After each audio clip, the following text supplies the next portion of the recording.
इस लेक्चर में हम यूएनएफसीसीसी के बारे में डिस्कस करेंगे। इसकी फुल फॉर्म है United nation framework convention on climate change. अभी रिसेंटली न्यूज में इसलिए है क्योंकि यूएई यूनाइटेड अरब अमीरात्स या संयुक्त अरब अमीरात्स भी लिखते हैं इसे हिंदी में, इसने अभी अनाउंस किया है, घोषणा की है कि जो 28th मीटिंग होगी सीओपी की, कॉन्फ्रेंस ऑफ पार्टी, इसकी ही यूएनएफसीसी की ही हाईएस्ट डिसीजन मेकिंग बॉडी है जी। इसकी हर साल मीटिंग होती है। जो 28वीं मीटिंग होगी उसको होस्ट करेगा यूएई। इसने अभी अनाउंस किया है, घोषणा की है। ये 2023 में होगी जी, 2023 में होगी अबू धाबी में। अबू धाबी यूएई की ही कैपिटल है इस देश की। ये कंट्री आप मैप में देख सकते हो जी, ये वर्ल्ड मैप है आपका। और इसे जूम कर लेते हैं हम। ये आपका हिंदुस्तान है जी, अपना हिंदुस्तान। ये पाकिस्तान, ये ईरान, यहाँ पे सऊदी अरेबिया के साइड में यूएई ऑरेंज कलर में छोटा सा दिखाई दे रहा है, यूनाइटेड अरब अमीरात्स। ये होस्ट करेगा जी 2023 में 28वीं मीटिंग। हर साल मीटिंग होती है जी इसकी। जैसा आपको पता होगा जी, अभी 2020 में मीटिंग होने वाली थी 26वीं COP26, लेकिन वो पोस्टपोन्ड कर दी जी। क्यों? कोरोना की वजह से। और अब वो 2021 में होगी, नवंबर में, यूके में ग्लासगो में होगी जी वो। अब ये यूएनएफसीसी है क्या जी, पूरा डिटेल में पढ़ते हैं। देखो, पिछले 15 साल के यूपीएससी के प्रीलिम के पेपर अगर आप उठा के देखोगे, 10 से 12 क्वेश्चन, मतलब 10 से 12 ईयर में, 10 से 12 साल, हर साल, मतलब ये लगा लो आप 10 से 12 बार ये क्वेश्चन पूछे यूएनएफसीसी से, जो अभी हम पढ़ने वाले हैं, united nation framework convention on climate change. और आपका दूसरा है जी UNCCD, united nation conference to combat desertification. और एक है जी आपका CBD, convention on biological diversity. ये 3 इंपॉर्टेंट डॉक्यूमेंट्स हैं जी, जो किससे निकले थे? अर्थ समिट से। तो ये आपको इसमें हम डिस्कस करेंगे। ये अर्थ समिट हुआ था जी कब? 1992 में। कहाँ पे हुआ था जी ये अर्थ समिट? ये हुआ था जी Rio de Janeiro. Rio de Janeiro, ये कहाँ पे है जी? ये प्लेस है जी ब्राज़ील में। ये आप वर्ल्ड मैप देखो जी, वर्ल्ड मैप, ये देखो जी ब्राज़ील वर्ल्ड मैप में, ये आ गया अपना ब्राज़ील। ये साउथ अमेरिका में कंट्री है जी। इसमें एक प्लेस है, जगह का नाम है रियो डी जेनेरियो। तो इसमें एक मीटिंग हुई थी जिसको बोलते हैं अर्थ समिट। मतलब एक मीटिंग हुई थी बहुत सारी कंट्रीज़ की मिला के, तो अर्थ समिट हुआ था 1992 में। तो ये नाम भी याद रखने हैं आपको। इसको रियो समिट भी बोलते हैं, रियो कॉन्फ्रेंस भी बोलते हैं, या अर्थ समिट भी बोलते हैं। और यूपीएससी ने इतना भी पूछ लिया था कि देखो जी, इसको ये भी बोलते हैं united nation conference on environment and development. तो ये नाम भी आपको याद रखना है जी, एज इट इज़, रट्टे मारने, ये मान लो आपको। तो ये नाम से इसको पुकारा जाता है, चारों नाम याद रखने हैं। ये अर्थ समिट की बात हो रही है जी। और जब 1992 में अर्थ समिट हुआ था, तो इससे मेनली कई सारे डॉक्यूमेंट निकल के आए, बहुत सारी ऑर्गेनाइजेशन बनी, ट्रीटी बनी। उसमें से मेन इंपॉर्टेंट ये थे जी, united nation framework convention on climate change, और framework convention on climate change, और एक है जी united nation conference to combat desertification, और एक है जी CBD, convention on biological diversity. इनमें से ये बाकी की 2 हैं, ये बाइंडिंग एग्रीमेंट थे जी, बाइंडिंग कन्वेंशन थी ये। बाइंडिंग मतलब बाध्यकारी थी, ये जो रूल वगैरह बनाती हैं वो माननी पड़ती हैं कंट्रीज़ को। लेकिन यूएनएफसीसी उसमें से बाइंडिंग नहीं थी, बाध्यकारी नहीं थी। तो ये चीज़ आपको याद रखनी है जी। तो अब यूएनएफसीसी के बारे में डिस्कस करेंगे हम इसमें। जो इंडिया है जी, इंडिया भी कॉप को, कॉन्फ्रेंस ऑफ पार्टीज होती है, ये 3 की, जो 3 हमने कन्वेंशन पढ़ी, इनमें से सभी को होस्ट कर चुका है, सभी को होस्ट कर चुका है जी। एक कन्वेंशन है क्लाइमेट चेंज पर, जो यूएनएफसीसी है, जिसको हम पढ़ रहे हैं, इसको भी होस्ट कर चुका है। एक बायोडाइवर्सिटी पे, जिसका नाम है कन्वेंशन ऑन बायोलॉजिकल डाइवर्सिटी, और एक लैंड पे जी, united nation convention to combat desertification. तो ये डिजर्टिफिकेशन का मतलब है जी, जो मिट्टी अपरदन होता है ना, मिट्टी का मृदा अपरदन, यानी कि जो इरोजन होता है मिट्टी का, सॉइल इरोजन, उसको रोकना। डिजर्टिफिकेशन को, जो रेगिस्तान बढ़ता है, ज़्यादा मिट्टी बढ़ती है, सूखा पड़ जाती है, इसको रोकना। वहाँ फॉरेस्ट एरिया डेवलप करना, पेड़ लगाना, इसका मतलब ये है जी। तो ये बाइंडिंग है जी दोनों, सीबीडी और ये कॉम्बैट डिजर्टिफिकेशन। और वो बाइंडिंग नहीं है जी, अभी हम इसको डिस्कस करेंगे। इंडिया इन सबको होस्ट कर चुका है जी, मतलब मेजबानी कर चुका है, अपने कंट्री में ही हो चुकी हैं कई कई बार, मतलब पहले कई बार। अब यूएनएफसीसी एंटर्ड हुई थी जी इनटू फोर्स 21 मार्च 1994, मतलब ये लागू हो गई थी 1994 को, समझे। और इसे रेटिफाई कर दिया था 197 कंट्रीज ने, जब ये लागू हो गई थी 197 कंट्रीज ने रेटिफाई का मतलब है जी प्रमाणित कर दिया अपने पार्लियामेंट में, सब कंट्रीज ने इसको, रेजोल्यूशन को पास कर दिया। रेटिफाई का मतलब ये है। इसकी ये क्या जी, इसकी एक 2 इंपॉर्टेंट ट्रीटी हैं जी, मतलब एक एग्रीमेंट है इसके 2 इंपॉर्टेंट। एक कॉन्फ्रेंस COP21 हुई थी जी 2015 में, जिसका नाम है पेरिस एग्रीमेंट, उनके लिए ये जानी जाती है जी यूएनएफसीसीसी। और एक है जी क्योटो प्रोटोकॉल, ये 1997 में इसकी कॉन्फ्रेंस ऑफ पार्टी हुई थी जी, मतलब इसकी मीटिंग हुई थी 1997 में, उसमें क्योटो प्रोटोकॉल एक एग्रीमेंट, मतलब ये समझ लो जी समझौता एग्रीमेंट निकल के आया डॉक्यूमेंट, तो इनके लिए जानी जाती है जी ये। एक बात याद रखनी है, ये 1997 में जब क्योटो प्रोटोकॉल आई थी, इसमें क्या जी, ये इसमें एक डॉक्यूमेंट अपनाया था जिसका नाम था, ये आया था मतलब CBD नाम से एक आया था जी, एक मतलब common but differentiated responsibility, CBD इस नाम से आया था। ये डिटेल में हम पढ़ेंगे जी इसकी कॉन्फ्रेंस, पहले UNFCCC के बारे में पढ़ते हैं, इसका कैसे स्ट्रक्चर होता है। इसका सेक्रेटरीट कहाँ पे है जी, इसका सेक्रेटेरिएट का मतलब है जी मुख्यालय UNFCCC का, इसका है जी जर्मनी में एक जगह है प्लेस बॉन, वहाँ पे लोकेटेड है इसका मुख्यालय। और ये क्या जी, यूनाइटेड नेशन क्लाइमेट चेंज के नाम से भी जानते हैं इसे UNFCCC को। ये यूनाइटेड नेशन की ही एक एंटिटी है जिसका काम क्या है, जो क्लाइमेट चेंज है उसको, जिससे नुकसान है, थ्रेट है, उसको रोकना, मतलब जिससे क्लाइमेट चेंज को नुकसान है उस चीज़ को रोकना, जैसे ग्रीन हाउस गैस को कम करना, ग्रीन हाउस गैस। इसके ऑब्जेक्टिव यही है जी, इसके मतलब टारगेट लक्ष्य, जो ग्रीन हाउस गैस है, जो ग्रीन हाउस गैस की कंसंट्रेशन एटमॉस्फेयर में बढ़ती जा रही है उसको स्टेबलाइजेशन करना, मतलब उसको कम करना, ताकि जो इससे डेंजर होते हैं, जो नुकसान होते हैं, उनको रोका जा सके और हमारे इकोसिस्टम को सस्टेनेबल डेवलपमेंट के जरिए अच्छा बनाया जा सके हमारे इकोसिस्टम को। अब ये ग्रीन हाउस गैस क्या है जी, ये तो आपको पता ही होगा जी, जैसे CO2 एक ग्रीन हाउस गैस है, CH4 मीथेन, कार्बन डाइऑक्साइड और मीथेन ये ग्रीन हाउस गैस है, nitrous oxide green house gas है जी, वाटर वेपर होता है ना, मॉइस्चर होता है जो हवा में, जैसे एटमॉस्फेयर है जी, अर्थ से ऊपर एटमॉस्फेयर वातावरण, उसमें मॉइस्चर होता है हवा में, ये वाटर वेपर, वो भी क्या है, ग्रीन हाउस गैस में आते हैं जी, greenhouse gas. Greenhouse gas इसलिए बोलते हैं जिनको, क्योंकि इनके पास कैपेसिटी होती है टू ऑब्जर्व टेम्परेचर, कैपेसिटी होती है किस चीज़ की, टू एब्जॉर्व टेम्परेचर, मतलब टेम्परेचर तापमान सोखने की इनमें कैपेबिलिटी होती है, समझ रहे हो। जो अर्थ से टेरेस्ट्रियल रेडिएशन जारी होती हैं लौट के, जैसे सन है जी, सन से आएंगी इंसोलेशन आती हैं जी, मतलब रे, और वो टकरा के अर्थ से जाती हैं ऊपर। जो हमारा इन्वायरमेंट इंसोलेशन से गर्म नहीं होता, ये बात याद रखना है। इंसोलेशन का मतलब है जो सन से किरणें आ रही होती हैं उनसे गर्म नहीं होता है, फिर किससे होता है, ये अर्थ पे टकरा कर जब वापस जा रही होती हैं, इन्हें बोलते हैं terrestrial radiation. Terrestrial radiation, terrestrial radiation, ये टेरेस्ट्रियल रेडिएशन की स्पेलिंग है जी, देखो टेरेस्ट्रियल, TRIAL, टेरेस्ट्रियल रेडिएशन बोलते हैं जी इन्हें। इससे गर्म होता है जी हमारा जो वातावरण है, एटमॉस्फेयर है। तो ये गैस क्या होते हैं जी, इन्वायरमेंट में जितनी ज़्यादा रहेंगी ये इसको एब्जॉर्ब कर लेती हैं टेरेस्ट्रियल रेडिएशन को, और इन्वायरमेंट हमारा वातावरण जी, एटमॉस्फेयर गर्म हो जाता है, समझ रहे हो। इस वजह से ये नुकसानदायक होती हैं। तो ग्रीन हाउस गैसों को रिड्यूस करना इसका मेन ऑब्जेक्टिव है UNFCCC का। अब इसकी जी कॉन्फ्रेंस ऑफ पार्टी है COP, ये हाईएस्ट अपेक्स का मतलब है जी हाईएस्ट, सबसे ऊंची, सबसे हाईएस्ट डिसीजन मेकिंग अथॉरिटी है, मतलब डिसीजन जो लेती है UNFCCC में, ये यही लेती है। इसकी हर साल मीटिंग होती है जी, हर साल मिलती है ये। इसकी जो फर्स्ट मीटिंग हुई थी जी वो जर्मनी में बर्लिन में हुई थी जी, बर्लिन आपको पता होगा कैपिटल है जर्मनी की। 1995 में फर्स्ट मीटिंग हुई थी जी, क्योंकि 1994 में तो ये लागू हो गई थी, उसके बाद एक साल बाद इसकी मीटिंग स्टार्ट हो गई थी हर साल होना।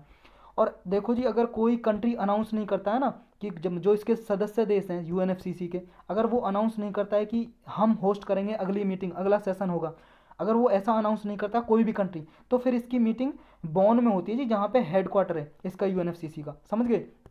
तो इसका जो ऑफिस है जी, इसका COP के जो प्रेसिडेंट होते हैं, मतलब जो इसके अध्यक्ष होते हैं COP के, वो हर साल क्या है जी नॉर्मली रोटेट होता रहता है। मतलब 5 यूनाइटेड नेशन के रीजनल ग्रुप हैं, एक रीजनल ग्रुप है जी अफ्रीका, एक बार अफ्रीका से जी कोई कंट्री जो है जी इसका सदस्य देश वो प्रेसिडेंट रहेगा, फिर दूसरी बार एशिया से रहेगा जी, फिर लैटिन अमेरिका या कैरिबियन से रहेगा जी। ये मैप पे देखो जी, लैटिन अमेरिका इसको बोलते हैं, इस एरिया को बोलते हैं जी, मतलब ये आधा हिस्सा नॉर्थ अमेरिका का, आधा हिस्सा साउथ अमेरिका का, ये बीच वाला सेंट्रल अमेरिका है जो लैटिन अमेरिका, और ये कैरेबियन सी के पास, ये कैरेबियन कंट्रीज बोलते हैं, क्योंकि यहाँ पे देखो जी कैरेबियन सी दिखाई दे रहा होगा आपको, ये देखो जी कैरेबियन सी, चूम करके देख लो आप, ये देखो ये कैरेबियन सी दिखाई दे रहा होगा, ये वाला, इसके आसपास की जो कंट्री है कैरेबियन कंट्री बोलते हैं उन्हें। तो ये बारी बारी होस्ट करते हैं जी ये सारी कंट्री, मतलब Africa, Asia, Latin America, Caribbean में से एक बार प्रेसिडेंट बनेगा, फिर सेंट्रल और ईस्टर्न यूरोप में से एक बार बनेगा, और फिर वेस्टर्न यूरोप या अदर्स में से एक बार प्रेसिडेंट बनेगा, रोटेट होता रहता है। प्रेसिडेंट क्या होता है जी, जनरली जो कंट्री इसके सदस्य देश होते हैं, मेंबर होते हैं, उनके इन्वायरमेंट मिनिस्टर जो होते हैं, पर्यावरण मिनिस्टर, मंत्री, वो होते हैं जनरली प्रेसिडेंट इसके UNFCCC के। तो ये क्या करते हैं जी, जो COP के सेशन होते हैं उनकी ओपनिंग करते हैं और ये कॉन्फ्रेंस ऑफ पार्टी की मीटिंग कराते हैं जी। अब कौन कौन सी मीटिंग हुई जी, इंपॉर्टेंट कुछ मीटिंग इसकी पढ़ते हैं जी, जो COP हुई है, इंपॉर्टेंट मीटिंग हुई है इसकी COP की एनुअली। एक तो जी फर्स्ट आपको याद रखनी है 1995 में हुई COP 1, फर्स्ट बोलते हैं जिसे, ये जर्मनी के बर्लिन में हुई। एक थर्ड इंपॉर्टेंट है जी, क्योंकि क्योटो प्रोटोकॉल डॉक्यूमेंट अपनाया गया इसमें 1997 में। इसका मेन टारगेट था जी ग्रीन हाउस गैस का मतलब रिडक्शन करना, रिड्यूस करना, इसमें ये टारगेट था जी इसका, कि ये लीगली बाइंडिंग थी जी, एक ये याद रखना। और इसमें एक डॉक्यूमेंट निकल के आया जी, देखो, कॉमन बट डिफ्रेंशिएटेड रिस्पॉन्सिबिलिटी, ये याद रखना जी आपको, क्योटो प्रोटोकॉल से रिलेटेड है ये। But common but common but differentiated differentiated differentiated responsibility responsibility का मतलब ये है जी, कॉमन बट डिफरेंसेस रिस्पॉन्सिबिलिटी का, कि क्या है, जो डेवलप्ड कंट्री हैं वो ही ज़्यादातर ग्रीन हाउस गैस के इमिशन के लिए जिम्मेदार हैं, क्योंकि उनमें सबसे ज़्यादा इंडस्ट्रीज और कंपनी डेवलप्ड कंट्रीज में जी, जैसे UK, यूनाइटेड किंगडम, ब्रिटेन हो गया, या आपका US अमेरिका हो गया, क्योंकि यहाँ पे इंडस्ट्रियल रिवॉल्यूशन आ चुकी थी जी। आपने हिस्ट्री में पढ़ा होगा इंडस्ट्रियल रिवॉल्यूशन, औद्योगिक क्रांति, मतलब औद्योगिक क्रांति क्या है, ज़्यादा से ज़्यादा यहाँ पे फैक्ट्रियाँ बनने लगी थी, और फैक्ट्रियों से आपको पता पॉल्यूशन होता है, धुआं निकलता है, कार्बन इमिशन होता है, तो ज़्यादा ग्रीन हाउस इमिशन जो हुआ है जी, ग्रीन हाउस इमिशन, उसके जिम्मेदारी डेवलप्ड कंट्री हैं। इसलिए ये रखा गया कॉमन बट डिफरेंशिएट रिस्पॉन्सिबिलिटी, कि कॉमन का मतलब सब ग्रीन हाउस गैसेज सब कंट्री से निकलती हैं, लेकिन रिस्पॉन्सिबिलिटी उत्तरदायी डिफरेंशिएट होगी जी, सबकी अलग अलग होगी। सबसे ज़्यादा होगी डेवलप्ड कंट्रीज़ की, कि डेवलप्ड कंट्रीज़ ने ज़्यादा पोल्यूशन फैलाया है इन्वायरमेंट में, तो वो ज़्यादा पैसा देंगी ताकि ग्रीन हाउस गैस इमिशन के लिए टेक्नोलॉजी अडॉप्ट की जाए और रोका जाए। ये डेवलप्ड कंट्रीज़ क्या है, डेवलपिंग कंट्रीज़ को मनी प्रोवाइड करेंगी जी, फंड देंगी, ऐसा इसमें रखा गया, और उन्हें टेक्नोलॉजी भी देंगी, और ये ज़्यादा रिडक्शन करेंगी, इसमें ऐसे बाइंडिंग, लीगली बाइंडिंग रखा गया क्योटो प्रोटोकॉल में। उसके बाद जी 2002 में इंपॉर्टेंट है जी COP 8, ये हुई जी न्यू दिल्ली में, इंडिया में हुई जी, न्यू दिल्ली में। इसका फोकस था डेवलपमेंट नीड्स पे। इसका था कि जो पुअरेस्ट कंट्री है जी, गरीब कंट्री, गरीब देश हैं, उनको क्या है, अमीर कंट्री टेक्नोलॉजी ट्रांसफ़र करेंगी ताकि क्लाइमेट चेंज को मिटिगेट यानी कि कम किया जा सके। गरीब कंट्रीज़ को जी इन पे उनके डेवलपमेंट नीड के लिए फोकस था। नेक्स्ट है जी 2007 की COP 13, ये बाली में हुई जी, इंडोनेशिया में एक प्लेस है बाली, इंडोनेशिया में। ये पार्टी ने एग्रीमेंट किया जी कि ये जो 2012 के बाद जो प्लान होगा, क्योंकि COP जो हुई थी जी 1997 में, ये COP 1997 में हुई COP 3, ये था जी 2012 तक थी जी, इम्प्लीमेंट होगी 2012 तक। तो इसमें ये प्लान रखा गया 2012 के बाद, जब क्योटो प्रोटोकॉल ख़त्म हो जाएगी उसके बाद का प्लान सोचा था जी इसने कहा जी ऐसा प्लान 5 मेन कैटेगरीज में बांटा गया। शेयर्ड विजन होना चाहिए, mitigation, adaptation, technology and financing, मतलब सबका एक साथ मिलकर विजन होना चाहिए, कैसे ग्रीन हाउस गैस को कम किया जाए, पॉल्यूशन को कैसे कम किया जाए, क्लाइमेट चेंज को कैसे एड्रेस किया जाए, कैसे मिटिगेट किया जाए जी इन गैसों को, कैसे अडेप्ट किया जाए, अपने आप को कैसे ढाला जाए ग्रीन हाउस गैस के साथ भी हम ऐसी टेक्नोलॉजी डेवलप करें ताकि नुकसान भी ना हो और इकोनॉमिक डेवलपमेंट भी हो, टेक्नोलॉजी कैसे ट्रांसफ़र किया जाए, और फाइनेंस, मनी कहाँ से आए इस चीज़ के लिए। नेक्स्ट जी 2010 में COP 16 हुई कोनकन में। इसका रिजल्ट ये था जी, इसमें कोनकन एग्रीमेंट, एक समझौता अपनाया गया जिसमें ये रखा गया कि गवर्नमेंट क्या है जी, डेवलपिंग नेशन को असिस्ट करेंगी, सहायता करेंगी क्लाइमेट चेंज से निपटने के लिए, मतलब वही बात दोहराएगी दोबारा। और इसमें एक चीज़ नहीं आई जी, इसमें COP 16 आपको इसलिए याद रखनी है, कौन कौन एग्रीमेंट लिया, एक तो इसमें 2010 में हुई, और एक ग्रीन क्लाइमेट फंड निकल के आया जी। इसमें यह रखा गया कि जो डेवलप्ड कंट्री है इस ग्रीन क्लाइमेट फंड में फंड देंगे जी, मनी प्रोवाइड करेंगी, ताकि जो इस फंड से जो पैसा है, मनी है, वो डेवलपिंग कंट्रीज़ को, जो विकसित देश हैं यानी कि जो गरीब देश हैं, उनको इससे पैसा दिया जा सके, वो टेक्नोलॉजी डेवलपमेंट कर सकें अपनी कंट्रीज में ग्रीन हाउस गैस को रिडक्शन करने के लिए। नेक्स्ट 2011 में 2011 में COP 17 हुई डरबन में। इसमें रखा गया कि 2015 तक क्या है जी, क्लाइमेट चेंज के लिए एक एग्रीमेंट अडॉप्ट किया जाएगा, जिसमें 2020 के बाद फंडा क्या होगा ग्रीन हाउस गैस को कम करने के लिए, वो अडॉप्ट किया जाएगा ऑब्जेक्टिव। 2015 के बाद मतलब 2020 के बाद ही क्यों अडॉप्ट किया जाएगा, जैसे जी जो 2012 में ख़त्म होने वाली थी क्योटो प्रोटोकॉल, जो COP 3 हुई थी ना, COP 3 क्योटो जगह है जी जापान में, क्योटो जापान में एक जगह उसके नाम पे रख दी गई, क्योंकि जापान में मीटिंग हुई थी क्योटो जगह में, उसी का नाम रख दिया क्योटो प्रोटोकॉल, एक एग्रीमेंट जो हमने COP 3 में पढ़ा था। तो ये 2012 तक थी, इसे एक्सटेंड करके 2017 तक कर दिया, फिर 2020 तक ऐसे कर दिया जी इसे एक्सटेंड। तो इसमें ये देखा गया कि 2020 के बाद क्या एजेंडा होना चाहिए, तो ये अडॉप्ट करना चाहिए 2015 तक हमें। 2011 की COP 17 में ये निर्धारित किया गया, फिक्स किया गया। फिर 2015 की इंपॉर्टेंट है जी हमारे लिए, 2015 में सबसे मोस्ट इंपॉर्टेंट है, लगभग जब से ये हुई है हर साल UPSC ने इससे क्वेश्चन पूछा है। COP21 हुई जी, इसका मतलब 21वीं मीटिंग हुई कॉन्फ्रेंस ऑफ पार्टी की, ये पेरिस में हुई जी, फ्रांस की कैपिटल है पेरिस, वहाँ पे हुई। इसमें ये टारगेट रखा गया कि हम 21st सेंचुरी जब ये खत्म होगी, 2020-21 चल रहा है जी, ये 2000 जब 2100 हो जाएगा ये सेंचुरी खत्म हो जाएगी, जब 22nd सेंचुरी चल जाएगी जी, तो इसमें क्या है, तब तक हम जो टेम्परेचर है जी, ग्लोबल टेम्परेचर, उसे 2 डिग्री तक ज़्यादा नहीं बढ़ने देंगे प्री इंडस्ट्रियल लेवल से। प्री इंडस्ट्रियल लेवल का मतलब है जी, जब औद्योगिक क्रांति स्टार्ट हुई थी, इंडस्ट्रियल रिवॉल्यूशन 17th मतलब 18th सेंचुरी में 1750 के लगभग, तो तब के बाद जो टेम्परेचर बढ़ा है, इससे पहले लगभग 15 डिग्री टेम्परेचर था global temperature, average temperature 15 degree earth का, लेकिन अब 16.5 डिग्री टेम्परेचर बढ़ गया और इंक्रीज होने की आकांक्षा मतलब एक्सपेक्ट किया जा रहा है, आगे बढ़ सकता है। तो इसमें यही निर्णय मतलब डिसीजन लिया गया कि हम 2 डिग्री से ज़्यादा नहीं बढ़ने देंगे, मतलब प्री इंडस्ट्रियल लेवल यानी कि 15 डिग्री से 17 डिग्री से ज़्यादा नहीं बढ़ने देंगे हम इसे, और हमारा टारगेट ये रहेगा इसे 1.5 डिग्री पे ही लिमिट करें, मतलब 16.5 डिग्री तक ही इसे लिमिट करके रहें। इसमें यह भी एक लक्ष्य रखा गया कि $100 100 बिलियन हर साल जो रिच नेशन है यानी कि जो डेवलप्ड कंट्री हैं, विकसित देश हैं, जैसे अमेरिका, यूके, ये क्या है 100 बिलियन हर साल देंगे जी 2020 के बाद। एक फंड होगा जी जो ग्रीन क्लाइमेट फंड बनाया गया था, कौन एग्रीमेंट जिसमें बनाया गया था जी, ये मीटिंग हुई थी, ये जी कौन मीटिंग हुई थी जी, कौन एग्रीमेंट लिया गया 2010 में COP16 में, और ग्रीन क्लाइमेट फंड भी लिया गया। तो इस फंड में जी 2020 के बाद हर साल डेवलप्ड कंट्री $100 बिलियन प्रोवाइड करेंगी, US डॉलर प्रोवाइड करेंगी, ताकि डेवलपिंग कंट्रीज़ की जो गरीब देश है उनकी सहायता की जा सके। उसके बाद 2016 में COP22 हुई जी मर्राकेश, एक जगह जी मर्राकेश, इसमें जो पेरिस एग्रीमेंट हुआ था COP21 में, उसको ही दोबारा से दोहराया गया कि इसको कैसे, रूल बुक को कैसे इंप्लीमेंट किया जाए, और क्लाइमेट चेंज से के लिए एक पार्टनरशिप लॉन्च की जी, Marrakesh partnership for climate action, ये इसी में COP22 में लाई गई। फिर हुआ जी 2017 में COP23 यानी कि COP23, ये हुआ जर्मनी के बॉन जगह में।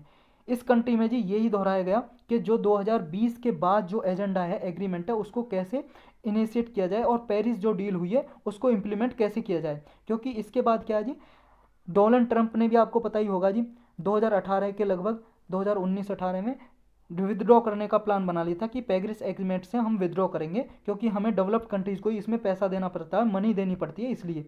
तो इसमें ये रखा गया कि आप 2020 के बाद क्या एजेंडा होना चाहिए कि तो एग्रीमेंट किया जाए कि ताकि पेरिस एग्रीमेंट को ही इंप्लीमेंट किया जा सके, तो सारी कंट्री साथ में आई। और इसमें जी COP23 में एक तालोनोआ करके एक डायलॉग अपनाया गया जी, तालोनोआ करके एक डायलॉग है जी, जिसको यूपीएससी ने प्री में पूछा जी 2020 में कि ये तलोना डायलॉग किससे रिलेटेड है, सिर्फ इतना पूछा, मैच द फॉलोइंग में। ये ग्रीन हाउस गैस रिडक्शन से रिलेटेड है जी, ग्रीन हाउस गैस को घटाना है इसमें, क्योंकि UNFCCC से ही निकल के आया है, तो उसका टारगेट यही है ग्रीन हाउस गैस का रिडक्शन करना, तो मैच द फॉलोइंग में पूछा था जी। फिर जी एक फर्स्ट कॉप जो है जी, ये फर्स्ट कॉप हुई थी पहली, जिसमें स्मॉल आइलैंड डेवलपिंग स्टेट ने पार्टिसिपेट किया, मतलब प्रेसिडेंटशिप ली। मतलब क्या है जी, ये पहली मीटिंग ऐसी थी, COP23 ऐसी मीटिंग थी पहली जिसमें एक छोटा देश था, आइलैंड नेशन फिजी ने इसको होस्ट किया था, इसका प्रेसिडेंट रहा था जी जब COP23 हुई थी, लेकिन हुई थी बॉन जर्मनी में, लेकिन इसे होस्ट किया था फिजी नेशन है जी, कंट्री है, देश है। उसके बाद 2018 में होती है जी COP24 कैटोविस, ये पोलैंड में होती है जी, पोलैंड में एक जगह है कैटोविस, वहाँ पर होती है। इसमें यही फाइनलाइज किया गया जो 2015 का पेरिस एग्रीमेंट था, COP21 में अडॉप्ट किया गया, उसको ऑपरेशनलाइज करना है जी। और जो नेशनली डिटरमेंट कंट्रीब्यूशन, ये COP21 में ही लिया गया था जी, ये जब 2015 में ये COP21 हुई थी पेरिस एग्रीमेंट, उसमें ये रखा गया था टारगेट, नेशनली डिटरमेंट कंट्रीब्यूशन। इसके अनुसार सब कंट्री अपने अनुसार अपने अकॉर्डिंग कुछ टारगेट रखेंगी कि कितने ग्रीन हाउस गैस वो रिडक्शन करेंगी, और ज़्यादा से ज़्यादा रिन्यूएबल एनर्जी को अपनाएंगी अपनी कंट्री में, जैसे सोलर एनर्जी, सूरज से ऊर्जा बनाएंगी जी, बिजली बनाएंगी, कोल से नहीं बनाएंगी जी, कोयला से अधिकतर बिजली बनती है जी, कोयला से, उससे पॉल्यूशन होता है जी, ग्रीन हाउस गैस का इमिशन होता है।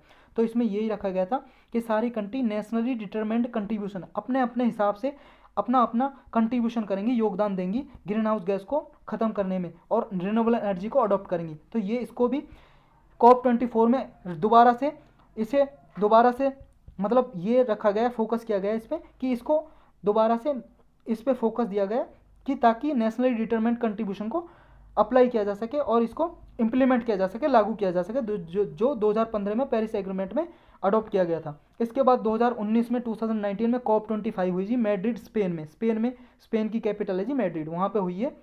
इसमें भी 2 प्लान रखे गए जी क्लाइमेट अर्जेंसी के रिगार्डिंग कि क्लाइमेट अर्जेंसी से कैसे निपटा जाए। और उसके बाद जी 2020 में होने वाली थी COP26 जो कोरोना की वजह से नहीं हुई, जो 2021 में होगी, जिसके बारे में हम ऊपर डिस्कस कर चुके हैं। और इसी के साथ हमारा लेक्चर समाप्त होता है जी।